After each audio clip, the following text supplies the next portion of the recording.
Hello there everyone, my name's Cole and welcome back to the channel. Today we're going to look at another starship that I built here in Minecraft.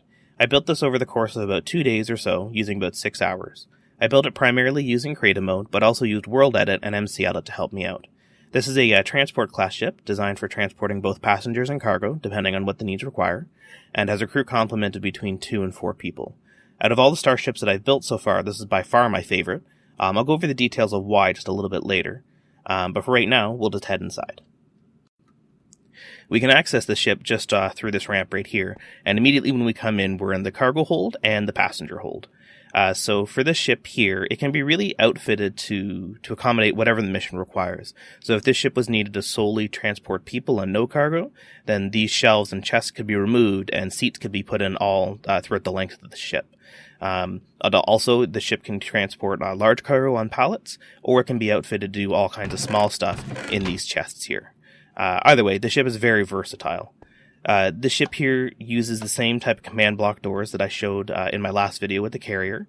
You push the button, the door opens, waits a few seconds, and then the door closes. This is an effect that's achieved using command blocks.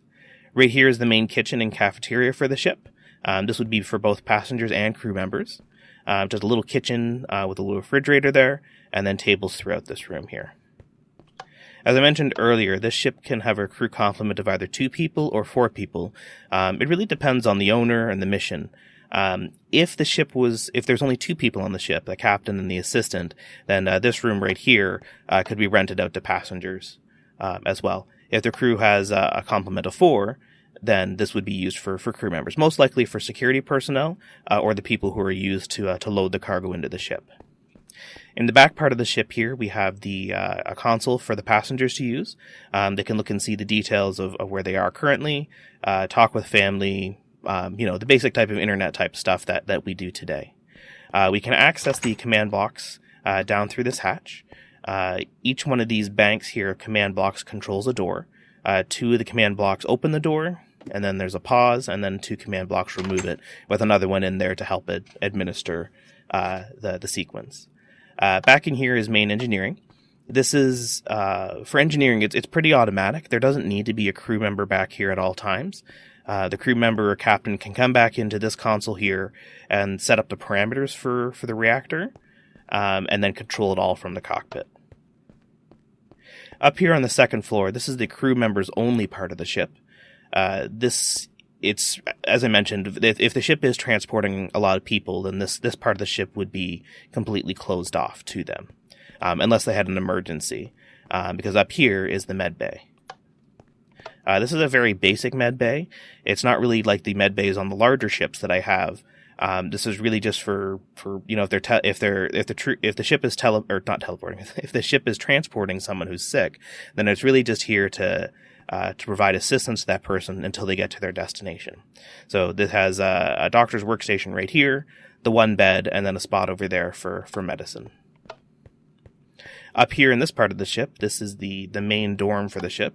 This ship is really designed to be controlled by a married couple. So someone to captain the ship and then someone to act as an assistant. So I would most often think that this ship would be equipped with only 2 people as opposed to 4. And they'd be used to, their main source of business and their main source of income is transporting people and cargo across the galaxy. So back over here in the front part in the rear part of the ship, we have the second floor to main engineering. There aren't any consoles or controls up here. This is really just a quick access for someone to look and see what's going on with the reactor. Because the cockpit's right up here, if they're in an emergency, someone can run down here and then immediately go into main engineering and see what's going on, as opposed to running down the stairs and then going down to the first floor and then running into the first level access. Up here is the cockpit, as I mentioned. So here is the main captain's chair with a heads-up display where they can see the full status of the ship. There aren't any weapons on the ship. As I mentioned, it's solely a transport ship, so it does not have any weapons. So the captain sits here, and then the assistant would sit here, and the assistant would look after navigation and also looking at the status of the ship. So we'll head back outside here, and we'll discuss some more of the build. As I mentioned before, this ship's design is the most favorite one that I've come up with so far to date, and that really just comes down to the tail fins of this ship here. I really like the natural organic flow that it has. It makes it look like that the ship is swimming through space as opposed to simply flying. This was really hard to accomplish. It took about 2 hours or so. It was a lot of placing 2 blocks, flying back, looking at it, and placing a few more. Overall, I'm very happy with how the build turned out. There's a few things that I would change if I was doing it over again. It's very hard to place command blocks in a ship that is this narrow.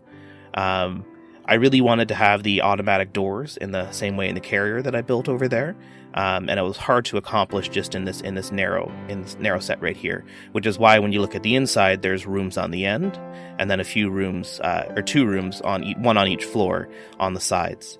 Overall, as I said, I'm very happy with it. Anyway, I hope you like what you see. I'll catch you next time. Thanks for watching.